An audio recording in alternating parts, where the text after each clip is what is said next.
El prefecto de Cotopaxi, Jorge Guamán, es investigado por un presunto delito de delincuencia organizada. Está detenido y espera la audiencia de flagrancia. Ecuador recibirá $700 millones de organismos internacionales como el Fondo Monetario hasta el mes de octubre, lo confirmó el ministro de Economía.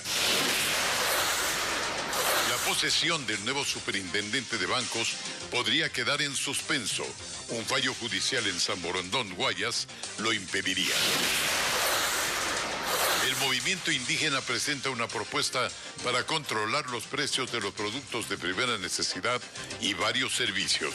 El gobierno analiza el mecanismo. La nueva ley de educación que incrementa los salarios de 120.000 maestros ya está en vigencia, según dispuso un fallo de la Corte Constitucional. Muy buenas noches, amigos. Empezamos con las noticias. El prefecto de Cotopaxi, Jorge Guamán, detenido y acusado de delincuencia organizada. La Fiscalía organizó un operativo con más de 30 allanamientos y capturó a 9 personas, incluyendo el prefecto. Fue una operación de flagrancia. Paul Romero con la cobertura del caso. La diligencia se realizó en la Policía Judicial de Cotopaxi, a donde fueron trasladados los 9 detenidos, entre ellos el prefecto de la provincia, Jorge Guamán. La madrugada de este jueves, la Fiscalía, en coordinación con la Policía Nacional, realizaron más de 30 allanamientos. Empezaron en la vivienda del prefecto, dentro de la indagación abierta por presunta delincuencia organizada. El operativo se denominó Depuración 1. Guamán, prefecto desde 2014, sería parte de una presunta estructura delictiva conformada por familiares, funcionarios públicos y empresarios involucrados en posibles actos de corrupción. Según información preliminar de la Fiscalía, se habría detectado irregularidades en la adjudicación de millonarios contratos, denuncias de cobro de diezmos a través de terceros. Uno de los denunciantes acudió a la Policía Judicial, quien señaló que ha presentado varios documentos que probarían los presuntos actos de corrupción. Vinieron a mi despacho los trabajadores que fueron despedidos, porque eso fue una compra-venta de cargos. Y me trajeron grabaciones en donde la mujer del prefecto era la que pedía $5.000. Pero cobardemente, porque aquí le dije, denunciemos, se fueron donde otro abogado, presentaron una acción de protección, perdieron. Además de Guamán, fueron detenidas otras 8 personas. Antes de la recepción de versiones, Guamán fue trasladado a las instalaciones de la prefectura con una importante custodia policial. La Fiscalía allanó el edificio del gobierno provincial de Cotopaxi, de donde sacó varias evidencias y cartones con documentos, también del municipio de La Tacunga. La justicia estaría detrás de las actividades del prefecto desde hace un año. El ministro del Interior señaló que existen evidencias que probarían los presuntos actos de corrupción. Aquí la contundencia no es sobre las personas, aquí la contundencia es la evidencia necesaria para que la Administración de Justicia haga su trabajo y no queden en impunidad. Hay mucha información que ya en este momento es de carácter reservado, pero sí hay muchos familiares que están involucrados. El abogado de Guamán acudió a la Policía Judicial para escuchar las versiones de los implicados. Nosotros estamos revisando todo el expediente. Dentro de 24 horas convocarán una audiencia y cualquier cosa resolveremos allí y la señora jueza resolverá, pero por lo pronto estamos revisando documentos nada más. Guamán es uno de los principales líderes indígenas de Cotopaxi, provincia con mayor influencia política de Pachacutic y de la Conalle. Y ahora, para ampliar la información sobre estas diligencias judiciales que se desarrollan en este caso, hacemos un contacto en directo con Paul Romero, allá en La Tacunga. ¿Qué ha ocurrido hasta el momento, Paul? ¿Qué es lo nuevo? ¿Qué tal, Alfonso? Buenas noches. Me encuentro aquí en la Policía Judicial en la provincia de Cotopaxi. Ya van 10 horas de diligencia. Ustedes pueden observar en las imágenes en este momento, se han acercado decenas de simpatizantes del prefecto de Cotopaxi, Jorge Guamán, además también familiares de los procesados, quienes durante todas estas horas han rendido algunas versiones que es parte del proceso judicial, para luego ya iniciar con la audiencia de formulación de cargos que la presentará la fiscal provincial de Pichincha, Ruth Amoroso, en este caso por delegación expresa de la Fiscalía General del Estado. Esto ante la presidenta de la Corte Provincial de Justicia de Cotopaxi, Rosario Freire, porque tiene fuero de corte provincial, en este caso el prefecto Jorge Guamán. La audiencia y la diligencia en particular, lógicamente se mantiene bajo reserva y aún no se ha establecido la hora exacta de la audiencia de formulación de cargos. Según hemos solicitado información tanto a los abogados que han acudido hasta este lugar, hasta la sede de la Policía Judicial de Cotopaxi, la audiencia se realizaría a partir de las 22 horas aproximadamente. Y además tiene la Fiscalía 24 horas para realizar este proceso y la formulación de cargos, porque así lo determina el Código Orgánico Integral Penal. Nosotros vamos a estar pendientes para conocer cuál es la decisión, en este caso de las autoridades judiciales, respecto a la detención para fines investigativos del prefecto de la provincia y 8 personas implicadas en este caso. Este es el informe, Alfonso. Buenas noches. Buenas noches, Paul, y muchísimas gracias por este informe. Seguimos pendientes, efectivamente, a ver qué ocurre, qué se descubre y a dónde vamos. Está en riesgo la posesión de Raúl González como superintendente de bancos. El acto estaba previsto para este viernes, para mañana, pero una jueza de San Borondón admitió a trámite una acción de protección que reclama irregularidades en el proceso de selección del superintendente. La audiencia se realizará mañana viernes, nos informa Lenin Artieda. El pasado 20 de julio, Raúl González fue designado superintendente de bancos con el voto de 4 de los 7 integrantes del Consejo de Participación Ciudadana. Su posesión a cargo de la Asamblea Nacional estaba prevista para este viernes 29, pero ahora está en riesgo. Y es que se presentó una acción de protección solicitando que se declare la vulneración de los derechos constitucionales al debido proceso en las garantías de la defensa y la motivación, a la seguridad jurídica, al derecho de participación por parte del Consejo de Participación Ciudadana y Control Social dentro del proceso de designación del superintendente de bancos. La jueza Larisa Ibarra abocó conocimiento del pedido y resolvió que se dejen sin efecto de manera provisional pero inmediata hasta que se resuelva en última instancia la presente acción constitucional de protección todos los efectos jurídicos de la resolución del 20 de julio del 2022. Y esa resolución es la que designó a González como superintendente. Lo que me corresponde hacer es cumplir con la decisión judicial.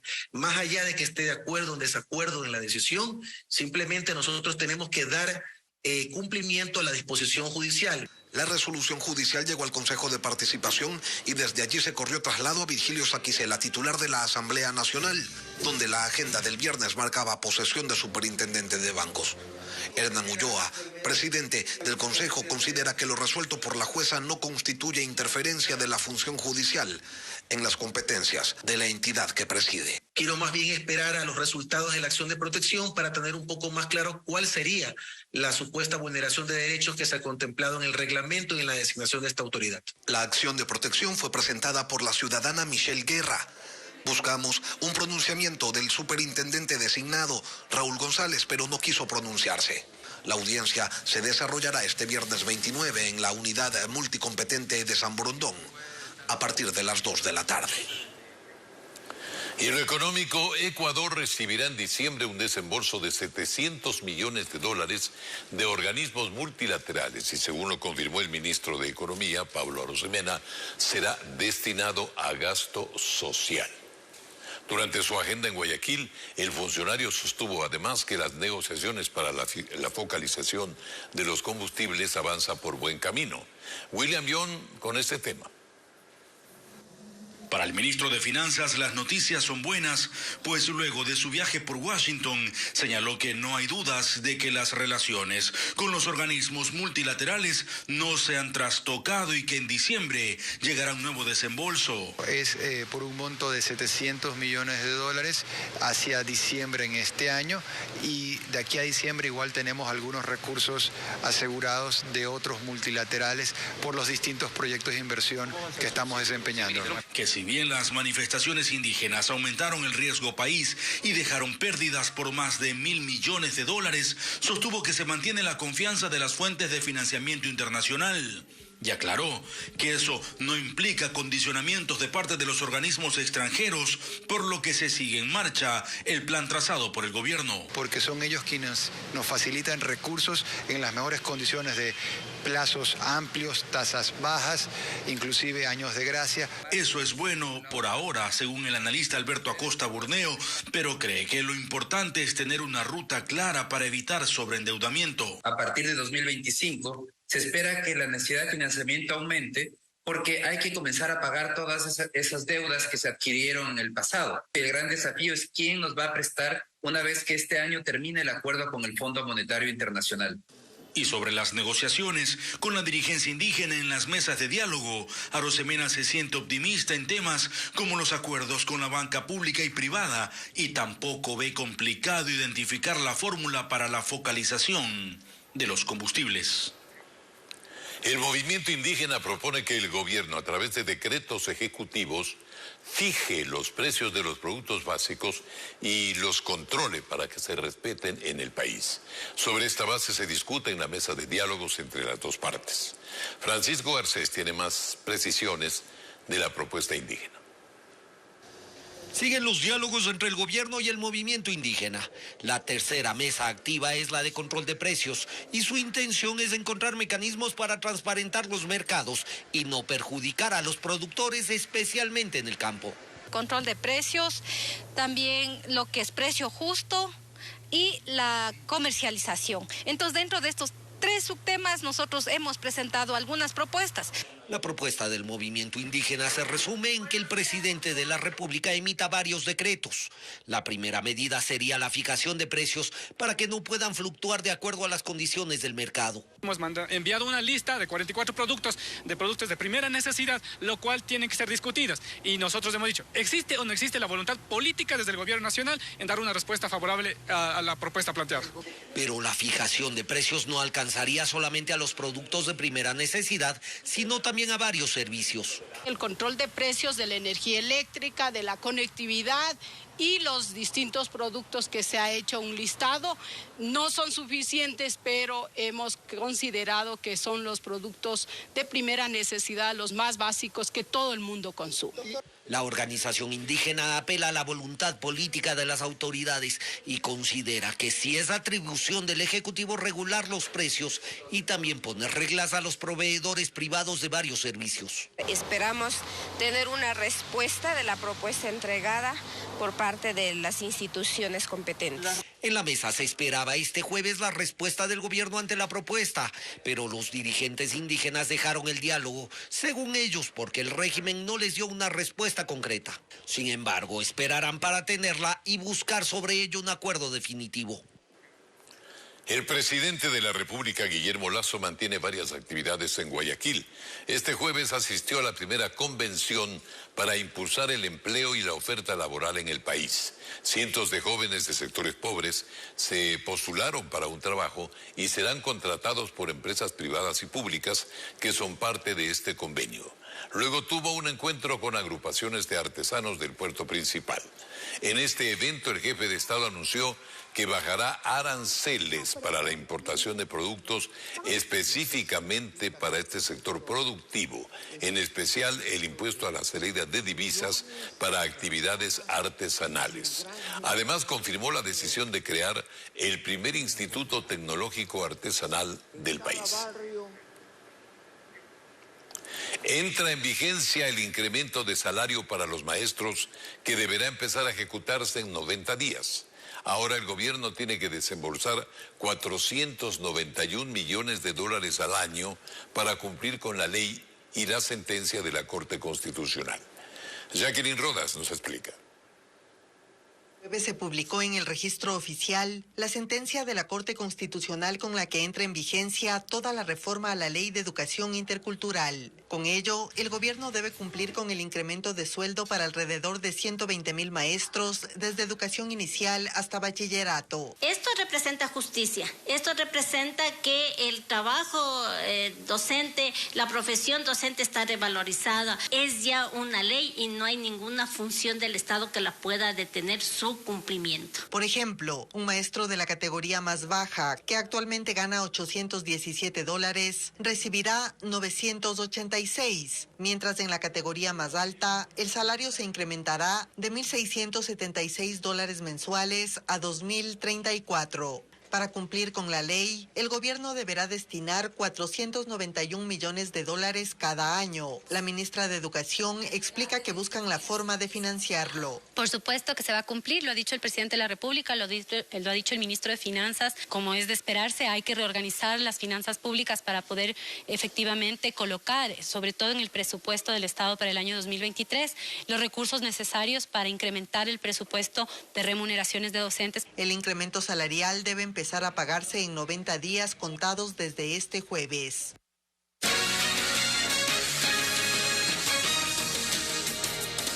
Continuamos, amigos, con las noticias. Sujetos incendiaron 3 motos y un auto en los exteriores de la Policía Judicial del Cantón Daule.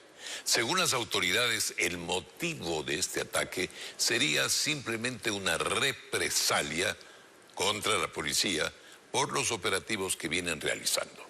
Estefanía Arias con el informe. El atentado ocurrió a las 2 de la madrugada al pie del edificio de la Policía Judicial del Cantón Daule, minutos después de que los agentes regresaran de un operativo. Según información oficial, 3 sujetos llegaron al sitio y regaron gasolina sobre 3 motos que estaban estacionadas y las encendieron. Enseguida, los moradores de este sector, llamado Patria Nueva, salieron a ver lo que sucedía y ayudaron a controlar el siniestro. En el caso que nosotros escuchamos fue como una detonación. Entonces ya salimos y nos asomamos, ya estaba encendido en llamas las motos. Las llamas estaban, pero hasta arriba, hasta los cables. Eso fue lo único. Y ahí trataron de aquí los vecinos ayudar a apagar el incendio hasta que llegaran los bomberos. El jefe a cargo de este distrito, Pablo Fajardo, confirmó que un vehículo particular también resultó afectado. Una motocicleta es de propiedad de la Policía Nacional, es decir, el Ministerio del Interior, y las 2 motocicletas y el vehículo que se encuentra parcialmente incinerado es de uso particular de uno de nuestros policías. Y aquí ocurrió el atentado al pie del edificio de la Policía Judicial de Daule. Aquí estaban las motos y este vehículo blanco también resultó afectado. El motivo de este atentado, la policía ya maneja una hipótesis. Esto obedecería a una situación de retaliación de carácter contra la institución. Las autoridades también confirmaron la detención de un hombre. Se le encontró un arma de fuego y al revisar también los antecedentes delictivos de este ciudadano, tiene una detención por tenencia y porte de armas de fuego. Por ahora las investigaciones continúan para dar con los otros responsables. La Organización Internacional de Derechos Humanos, Human Rights Watch, elaboró un nuevo informe sobre la crisis carcelaria en Ecuador. Concluyó que el control de pandillas en los centros, la sobrepoblación penitenciaria y la falta de control de las autoridades permitieron las últimas masacres que desde el 2021 dejan más de 350 muertos. Informa Fabiola Santana. El nivel de violencia en las cárceles ecuatorianas ha llamado la atención de organismos internacionales como Human Rights Watch, que emitió un nuevo informe. Con un modelo 3D documentó una de las matanzas más letales, como fue la del 12 y 13 de noviembre pasado en la penitenciaría del Litoral. Allí hubo más de 60 presos asesinados. La cronología concluye que la masacre se pudo evitar e incluso intervenir a tiempo. A partir de las 6:30 de la tarde ya había evidencia de disparos, y si bien hay imágenes de presos que quemaban a otros presos, no fue sino hasta las 2:20 de la madrugada que las autoridades ingresaron. Sin contar con que días antes ya se reportaban disparos en la prisión y se decomisaron explosivos, fusiles, pistolas y municiones que iban a ingresar de contrabando. Finalmente, este tipo de armas fueron las que se utilizaron en la masacre. Situación alarmante que deja al descubierto que hay control de las prisiones por grupos armados que extorsionan a los detenidos. La Organización de Derechos Humanos cuantifica 7 masacres desde 2021 en las cárceles de Guayaquil, Santo Domingo, Latacunga y Cuenca, que dejaron más de 350 reos muertos. Sin embargo, no hay avances en las investigaciones. Sobre el tema, el Servicio de Atención a Privados de Libertad decidió no pronunciarse. El ministro del Interior defendió el accionar policial. Las determinaciones que vayan haciendo son interpretaciones de cada uno. Los informes indiscutiblemente nosotros los tenemos que revisar, pero pasa por protocolos y pasa por procedimientos de actuación también para proteger la vida de los uniformados, que también nos corresponde. Y si bien Human Rights Watch reconoce avances en la reducción del hacinamiento y capacitación de nuevos guías penitenciarios como parte de la solución que emprende el gobierno, consideran que debe haber pronta intervención, pues las pandillas reclutan a presos por delitos menores e incluso desde adentro extorsionan a sus familiares y siguen operando con miembros de las organizaciones que están fuera del centro.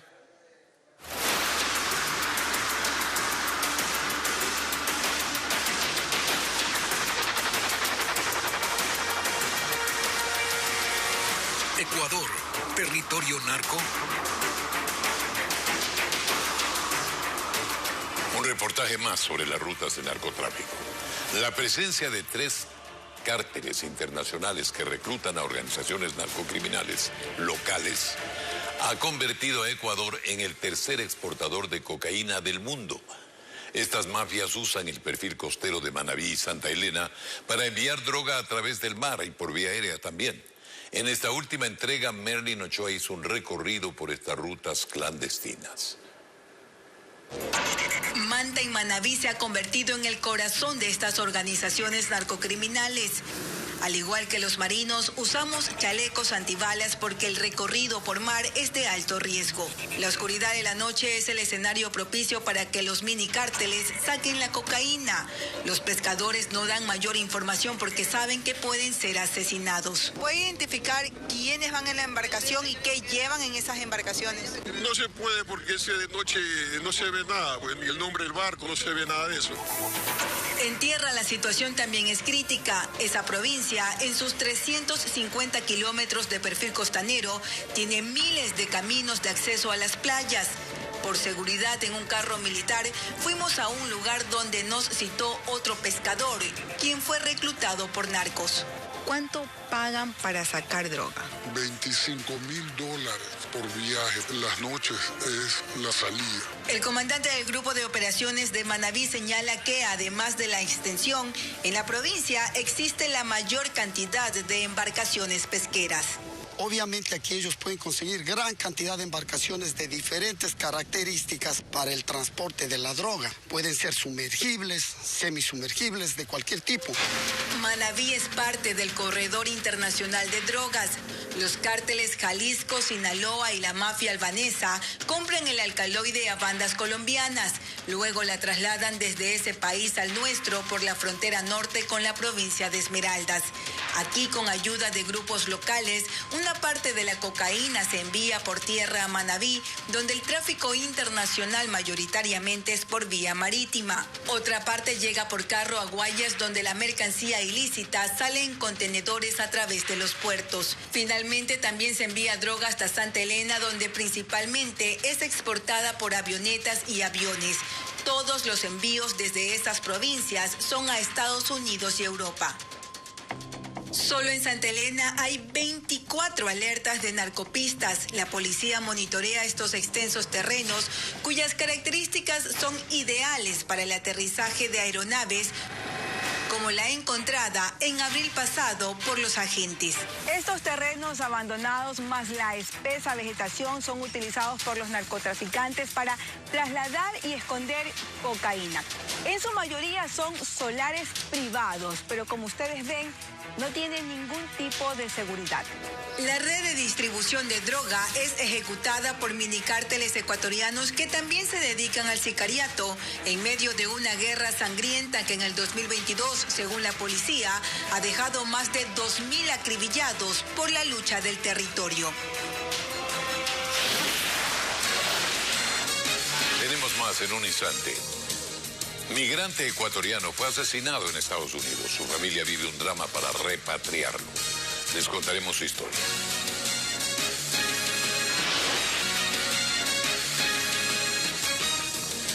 Seguimos. Tras 6 días hospitalizado, muere un ecuatoriano en Los Ángeles, Estados Unidos. El compatriota tuvo una discusión con una vecina, quien le disparó en la cabeza. Melina Ochoa nos cuenta que la familia pide ayuda ahora para repatriar el cuerpo hacia Ecuador. Créame. Desesperado y muy apenado se encuentra en Cuenca, Azuay, el hermano de Edwin Hurtado, de 39 años, quien tras 6 días en coma murió en un hospital de Los Ángeles, Estados Unidos. El compatriota fue atacado por una vecina de nacionalidad mexicana del condominio donde vivía. El hecho sucedió el pasado 6 de julio. Que ellos empiezan a discutir por los perros. El tema principal del perro de ella era que era un perro pitbull. Y atacaba al perro de mi hermano. Entonces mi hermano siempre decía que por favor controlara al perro que está muy agresivo. Según testigos, el ecuatoriano estaba discutiendo con la mujer en el patio del lugar. Luego ella ingresa al departamento y saca un arma. Se la coloca en el mentón a Edwin y posteriormente le dispara. La bala le entra por la quijada, lo que los médicos nos dicen que sí le destruyó toda la parte por dentro. Por ejemplo, la lengua, toda la mandíbula, él ya no lo tiene. Y la bala le quedó en el cerebro. La mujer vivía sola. Tras el ataque, ella intentó huir, pero fue detenida. El hermano del compatriota fallecido indica que el cadáver aún permanece en el hospital de ese país porque la familia no tiene recursos para cancelar la deuda de $100,000 por los gastos médicos. Y comenta por qué no van a denunciar a la mujer. Los Ángeles, California, tiene como una persona que comete este error, dale cadena perpetua, el cual nosotros demandarle a ella sería perder el tiempo. Porque ella es una chica que no tiene recursos, que es de la calle. Edwin Hurtado, quien vivió 20 años en Estados Unidos, tenía 2 hijos de 19 y 21 años. Su familia pide ayuda a la Cancillería para que el cuerpo sea repatriado. El pasado martes solicitamos una entrevista a dicha institución y estamos a la espera de una respuesta. La Agencia Nacional de Tránsito, en conjunto con una universidad, lanzaron el visor de siniestralidad nacional, que muestra datos sobre los accidentes que han ocurrido en los últimos 5 años.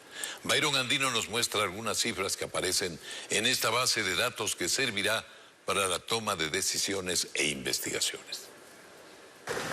Los siniestros de tránsito han sido una de las principales causas de muerte en Ecuador, que en 5 años registra la cifra de 128,000, con más de 11,200 fallecidos en el sitio. Solo este 2022 ya hubo 10,600 accidentes, con más de 9,000 lesionados y más de 1,000 muertos. Estos son los datos que evidencia el nuevo visor de siniestralidad nacional que lanzó la Agencia Nacional de Tránsito en conjunto con la Universidad Técnica Particular de Loja. Permite tener todos los datos mediante todos los filtros necesarios que ustedes necesiten para conocer si dentro de un siniestro de tránsito está involucrado qué tipo de vehículo, qué tipo de modalidad del transporte, por provincia, cantón, parroquia. Indica que esta herramienta servirá para mitigar siniestros con acciones desde lo público. Herramienta importante para que los tomadores de decisión, los órganos de control puedan tener esta información, puedan planificar controles, se puede hacer política pública y por supuesto desde la academia se puede hacer investigación con esta información. Son cifras desde hace 5 años, pero ampliarán a periodos anteriores y a futuro. Es un proyecto que levantó datos de municipios, la agencia y otras entidades vinculadas. La vialidad impacta diariamente en nuestra vida y no cabe duda de que si mejoramos las condiciones de vialidad y de tránsito, indudablemente nuestra calidad de vida mejora. Entre otra información, se podrá saber incluso en qué rango de horas ocurre la mayor cantidad de siniestros y hasta qué tipos de vehículos estuvieron involucrados. Desde hoy se esperaba el retorno al teletrabajo del sector público, por recomendación del COE Nacional y ante la ola de contagios de COVID-19. Sin embargo, visitamos varias instituciones públicas y constatamos que no todos han acogido esta medida. Se mantienen bajo modalidad virtual solo quienes están contagiados o son parte de los grupos vulnerables. Fabiola Santana sigue el tema. En la plataforma financiera en el norte de Quito hay 3.800 empleados de 24 instituciones públicas. Este jueves entraba en vigencia la medida del teletrabajo y la reducción de aforos, pero la atención fue normal. Por ejemplo, en el servicio de rentas internas no se redujo el número de trabajadores, aunque se recomienda a los usuarios que prioricen los trámites en línea. Como son actualizaciones de RUC, declaraciones, cambios dentro de muchos procesos que nosotros realizamos y que evita que ustedes tengan la necesidad de acercarse a una agencia. En esa entidad de 800 empleados, 20 tienen COVID, mientras que en el VIES de 300 empleados, 11 tienen el virus y son los que están en teletrabajo junto a un reducido número de personas de grupos vulnerables. Los usuarios dicen que no pueden dejar de hacer sus trámites y toman precauciones. Sí, mucha gente, por eso es el lavadito de las manos que hay gel ahí y la mascarilla, que no más indispensable. Vengo a apostillar mi título, si no se puede hacer en línea. Traigan su alcoholcito, tomen la distancia y si pueden hacer el trámite en casa, mejor. Mientras tanto, en la Contraloría General del Estado se retomó la desinfección de quienes llegan a ingresar documentos. De 2.300 empleados, cerca de 70 están en teletrabajo y la mitad por estar contagiados. En Durán, provincia del Guayas, solo el área administrativa del municipio trabajó con la mitad de su personal. Sin embargo, es preciso mencionar que las áreas operativas y de servicios, como por ejemplo planeamiento urbano, obras públicas, mantenimiento, salud, laborarán al 100% con su personal. Mientras que el municipio de Cuenca, por su parte, adelantó que no acogerá la medida y el de Quito lo resolverá esta tarde. Y seguimos con buenas noticias. Ecuador cuenta con la primera plataforma digital para pacientes con amputaciones y personas con discapacidad.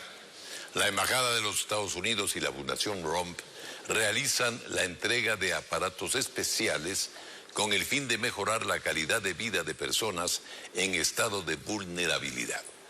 Andrea Báez con los detalles.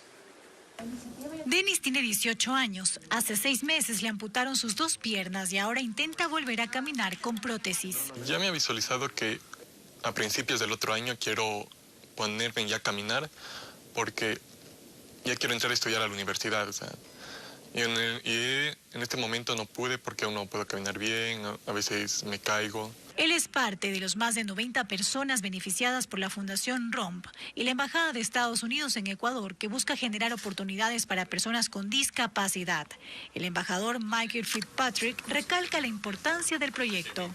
Ya hemos invertido más de $50,000 con la Fundación ROMP para ayudarles a iniciar un programa digital con varios tipos de información sobre los derechos, sobre los recursos, sobre los beneficios que hay en varios países y lo que necesitan hacer las personas para tener acceso a estos recursos. En Ecuador se creó la plataforma digital ROMP Te Mueve, donde los interesados podrán ingresar sus datos y para informarse sobre amputaciones y a la vez difundir contenido educativo y motivacional para quienes deben atravesar por estos procesos y sus familiares. Siempre dirigiendo nuestra atención a las personas que están fuera del sistema de salud, fuera del sistema de salud privado, registrar sus datos en ROMP Te Mueve. Nuestro equipo va a estar poniendo en contacto directo con esas personas. Hasta el momento existen más de 200 pacientes en situación de vulnerabilidad beneficiados en el país. Para acceder, debe ingresar a romptemueve.org y llenar sus datos. Las prótesis de la Fundación ROMP son de alta calidad, diseñados para cada usuario de acuerdo a su situación. Eso logramos a través de una mezcla del reciclaje y eso nos permite, a través del reciclaje de tecnología de alta calidad, diseñar prótesis. La plataforma facilitará el acceso de información en español y espera llegar a miles de beneficiarios en el país.